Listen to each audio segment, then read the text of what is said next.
I'd like to welcome all of the schools that have joined us from every state and territory around Australia for today's Nadia Wheatley webinar. I'd like to begin by acknowledging the traditional owners of the many lands from which we are meeting today and pay my respects to their elders, past, present and emerging. I would like to extend that respect to all Aboriginal and Torres Strait Islander people who have joined us this morning. Today's webinar is part of the 2020 My Place competition.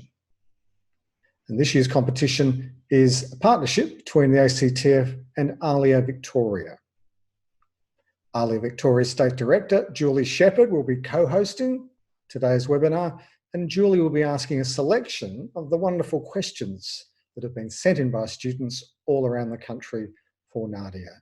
So I'm going to hand over to Julie with the first question for Nadia.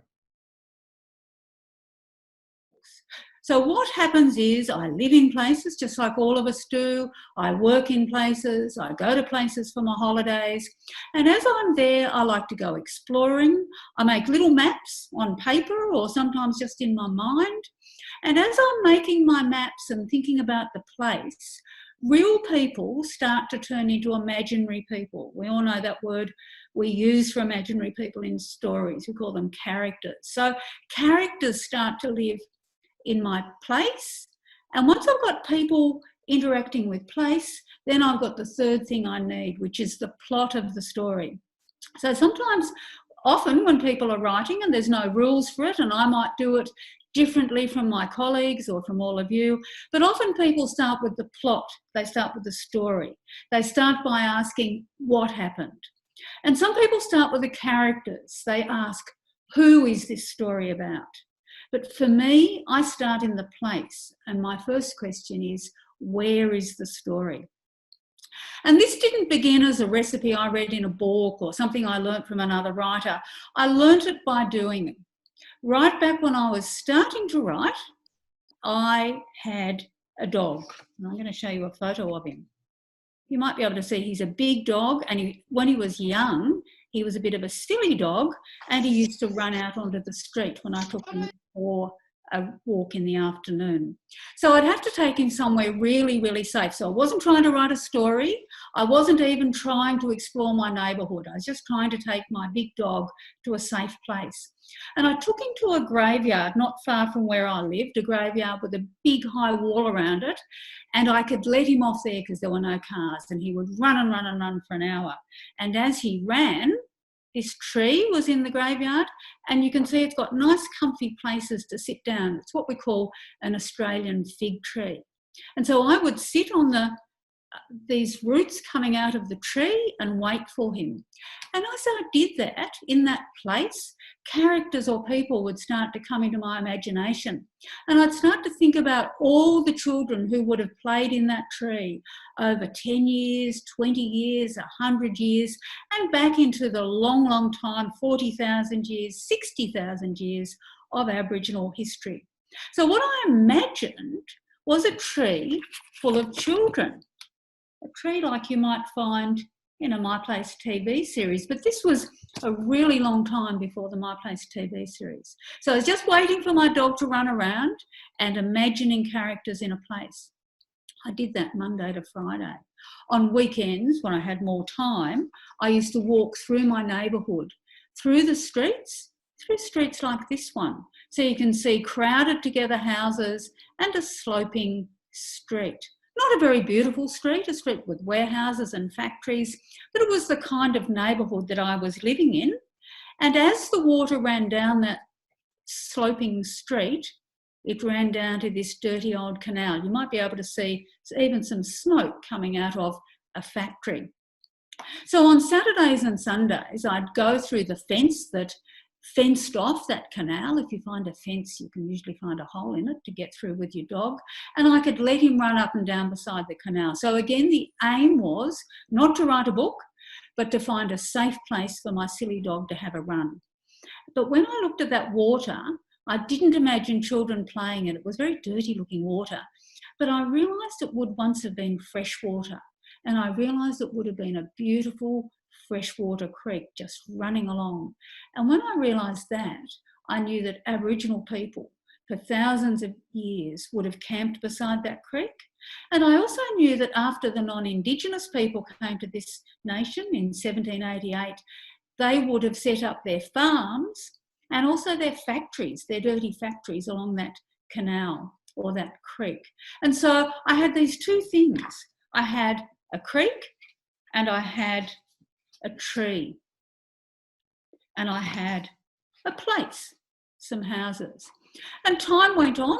I wasn't trying to write a book. I wrote books about other things, but I wasn't trying to write a story about that. And one night I was sitting by myself in my house, just myself and my dog on the couch. It was a Sunday night. There was nothing on television. I had an exercise book and a pencil. And what I like to do when I'm a bit bored is I like to do a map. So I did a little map, and this is a photograph of the page of what I did in my exercise book. I did a little map. I put an Aboriginal flag up the top and I put the year. You can see I drew a little house. I'm not a great drawer, unlike Donna who did the pictures, but the important thing is I did a map and I wrote into the map. And as I was doing that map, these words came into my head, and those words were, my name's Laura. This is my house, my place. My house is the one with the flag on the window. And it hadn't really happened to me before, that a character with a name had just jumped into my mind. And I kind of said, hello, Laura, where did you come from? And the next thing I knew, I had another character. I didn't yet know her name because it's an Aboriginal name and I had to do research to find out the sort of name that was right. But as well as having the idea for Laura, which when Donna did the pictures turned out like this, I also had the idea that in that same fig tree, the fig tree I liked to sit on when I took my dog, I had the idea that there would be another person, another child sitting up in the tree, and I imagined her. So like a circle, I had the idea of the shape of the book came into my head, running all the way from imaginary Laura around to the Aboriginal girl whose name I didn't yet know. And so once I had that idea, I could start writing the words of the book, and then within a few days I had enough done to send it to Donna Rawlins, the illustrator, who I already knew, and asked Donna if she'd like to draw the pictures. And after that there was a great deal of work. We both had to do a lot of history research. We spent a lot of time in libraries. Donna had to research the characters' clothing and all the different bits of the houses, and I had to research the history, the electricity, the sewers, the buses that came. But once I had that idea, I stuck with the idea of keeping maps actually in the book, so that embedded into every double page spread of my place, you have a map that shows you where the idea of the story came from. So we'll talk a little bit later about ideas for your stories, but for me, and I suggest for you, a really great way to start is to start with the place, then to think about the people or the characters, and then to think about the plot or the story. Oh, thank you, Nadia. That just gives us such a richness knowing about the history of what became the story of my place. Why do you think it's important for children to write about, and adults as well, to write about their own neighbourhoods? My place documents the change in one Australian neighbourhood for over centuries, but why is it important for us to write about our own places?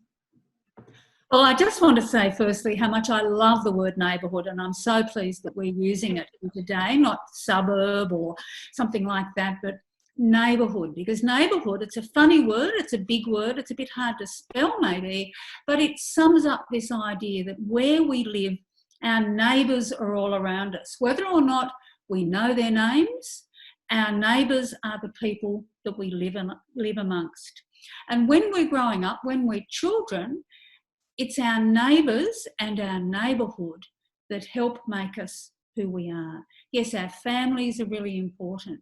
Our friends are important, our schools and our teachers are important, but our place, the place where we live, and the people who live in that place are really a very important part of shaping what we call our identity, our sense of ourself and who we become, how we speak, what we wear, how we think, the sort of grown-ups that we're going to become. All these things are shaped by our neighbourhood. So our neighbourhood is our neighbours, our people, but also the place. It's the very land we walk on, and it's the waterways. So here in Australia, of course, wherever we are, whether we're in the top end or down in Tasmania, over in Broome or up in the Blue Mountains or Brisbane, wherever we are, our place, of course, is Aboriginal land.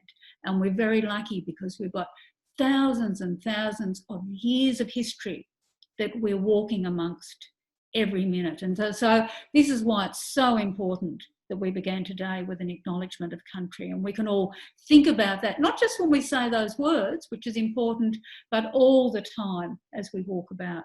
So our neighbourhood is making us through the place and through the people. But there's another practical reason why it's really good to write about our neighbourhood, and that's because it's easier. There's an old thing that says, write about what you know. You can sure use your imagination, but your neighbourhood, your place, your own house, your own bedroom, your school area, where you go to play sport, these are the things that you know best. So even if you're making up an imaginary story set somewhere else in the world or set on another planet, an imaginary world, it's still, if you use that real place you know, that real neighbourhood, you will be more truthful and you will find it easier. So it'll make your job easier if you write about your neighbourhood. Okay, thank you. It makes you really think about the place that you live and the importance of writing about it. So tell me, is there a character in My Place that you particularly connect with? Is it Laura or is it someone else? Well, I've really kind of hinted at that answer. So yes, of course, Laura has to be special, because without Laura, if Laura hadn't have come and said, hello, my name's Laura, this is my place, my house is the one with the flag on the window, I wouldn't have got the book. But of course, the other very special one is the one that I also showed you the picture of, the one who developed the name Barangaroo, though she didn't have it at the beginning because I didn't know the names of Aboriginal people here in the Sydney region in 1788. So it's Barangaroo and it's Laura. So they're like, not like twins, but like two bookends. You know what bookends are? When you put two things to keep all your books in a neat order like that. So they start and they finish the book, or they're like two bits of a seesaw going up and down. So Laura and Barangaroo together hold the book together, two Aboriginal children, and then in between them we have all the children whose families come from all over the world, from China, from America, from Greece, from Asia, not just the people who tell the stories, but also the families who live in little places in the maps. And so that's the richness that's held between Laura and Barangaroo. Thank you. Just a little bit about you as a writer now. We know that you still write every day and that you are still trying to become a writer. How have you been writing in lockdown? Have the restrictions changed your writing process at all? Has it altered what you would normally do? Well, unlike all of you children and young people, and probably even some of the teachers who've got to squeeze writing in between their day job, whether the day job is going to school as a student or going to school as a teacher, I'm really lucky because writing is my full-time job. So whether there's a lockdown or not, I lead a life that's very regular.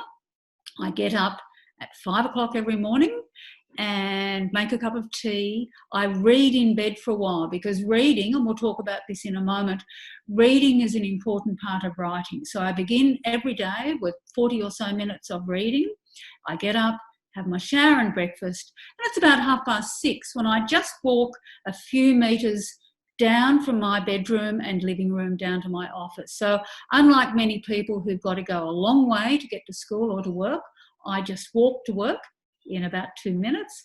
So I start work at about 6:30 in the morning, and I go through till 11:30. That's about 5 hours for a really good, solid working session. And in that time, I don't have phone calls and I don't do emails. I just write.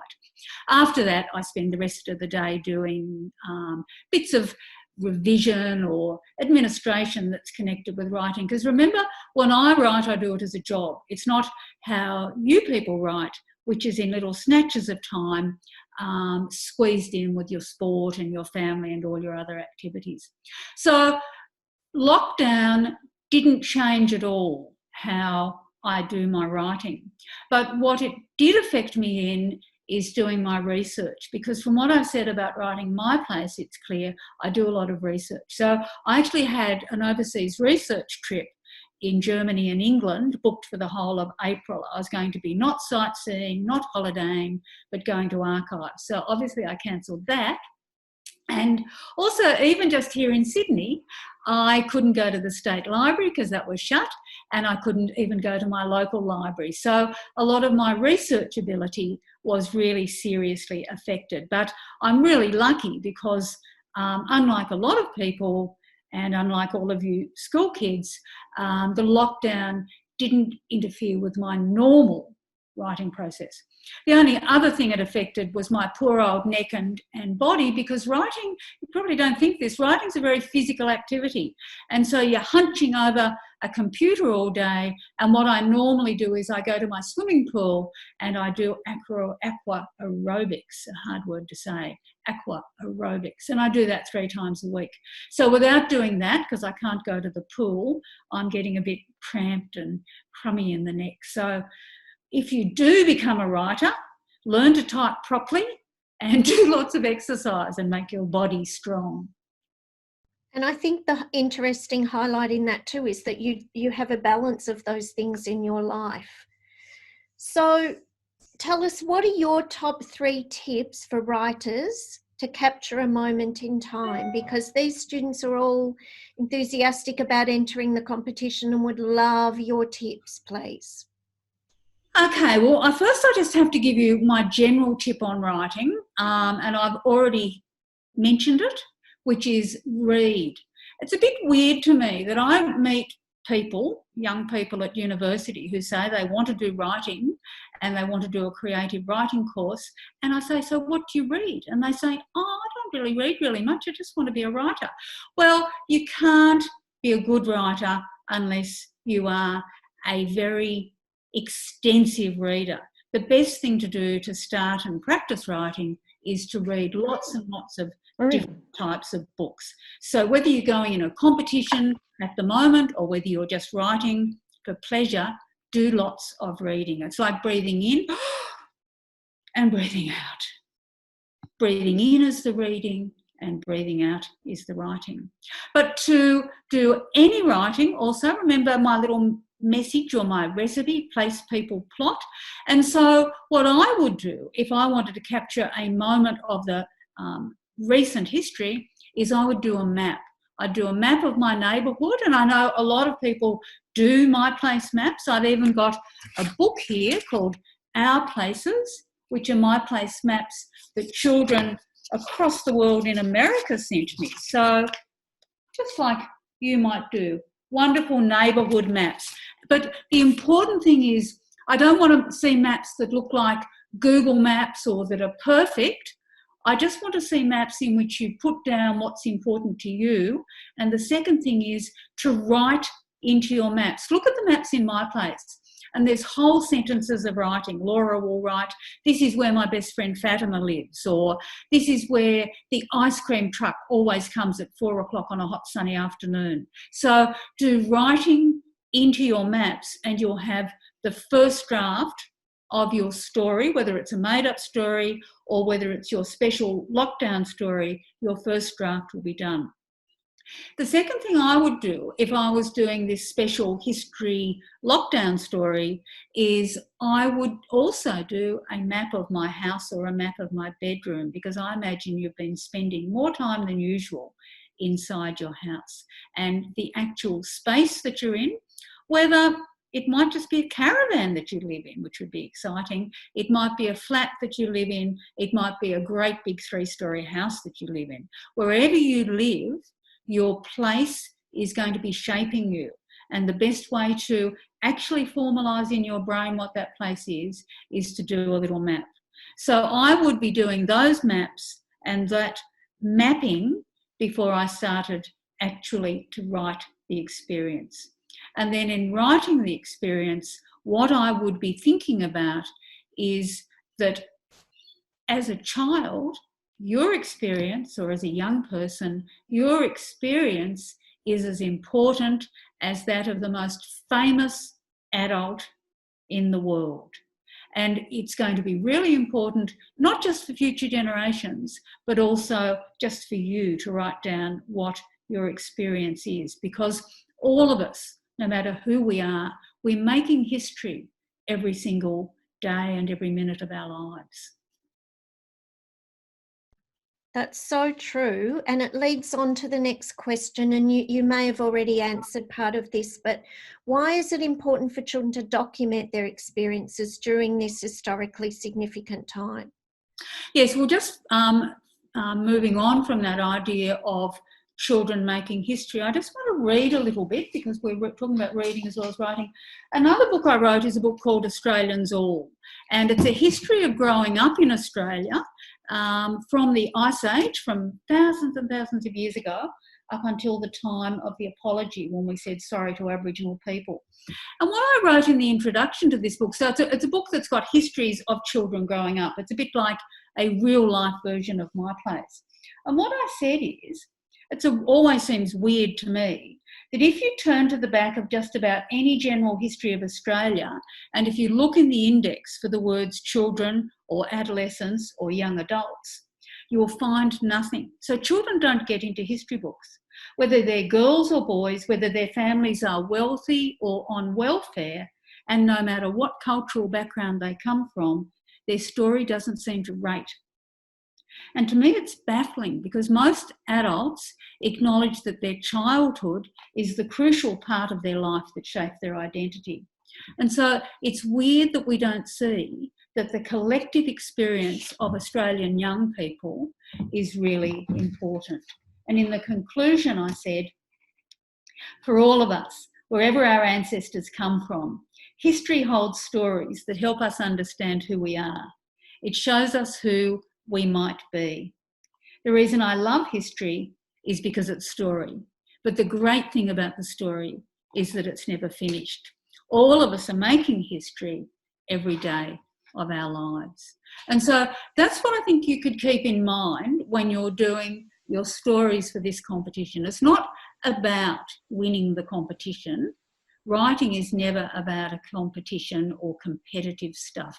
A competition is just a fun way to invite people to take part, like we're having a party, come along. Because what's important is your experience, and your experience is unique to you. Nobody else has got what's inside your head, and nobody else has got what's inside your heart and what's inside your history.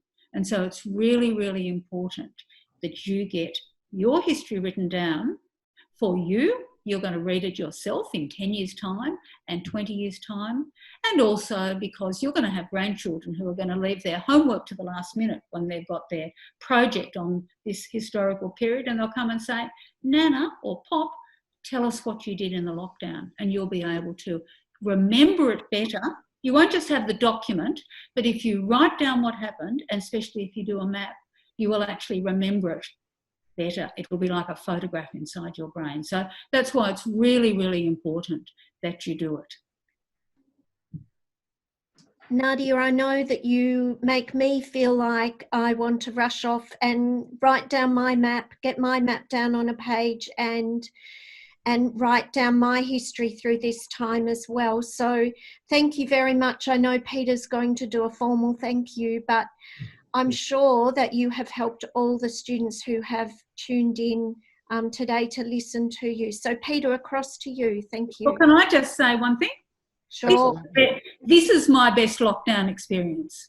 For me, this is the best thing that's happened since the beginning of the year, just leaving outside all of these restrictions, being able to talk to all you people at the one time has just really made me feel so happy. So thank you very much, all of you who joined in, and all of you who are going to write your stories. Thank you.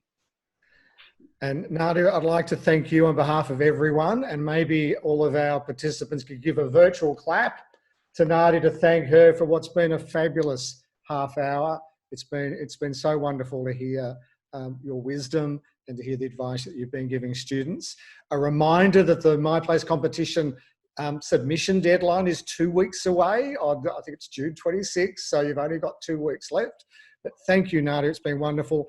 Thank you to Julie for asking the wonderful questions, and to everyone that's participated today.